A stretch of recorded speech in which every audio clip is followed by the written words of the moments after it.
Just like any other aspects of our life, environmental policymakers are always searching for the optimal way of protecting our planet.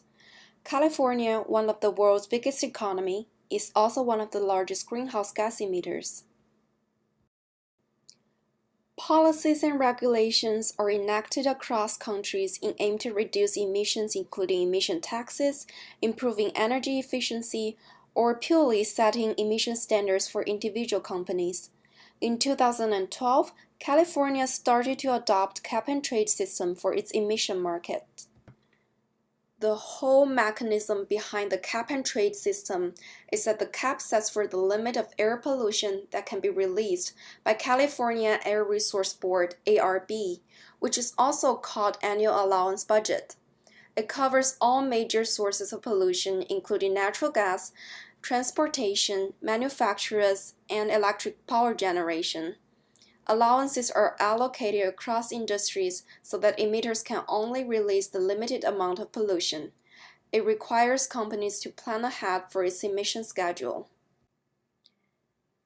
Under the cap system, some companies find it easy to emit within the limits, while some other companies find it difficult.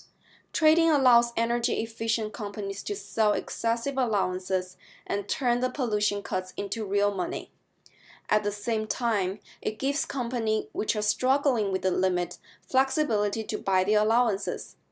Trading is done through auctions, and trading allowances determines California carbon price. According to California Carbon Dashboard, carbon price is 12.95 per ton of carbon dioxide on September 16th this year.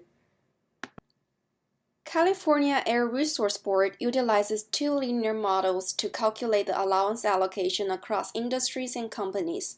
The first method is product output-based methodology, and the second method is energy-based methodology. After the calculation of allowance allocation based on the linear model, ARB does not directly allocate the allowances to each company. Instead, ARB adds up all the allowances allocations to see if it exceeds the total annual allowance. If it does exceed the total allowance, ARB would adjust the portion to be kept under the limit.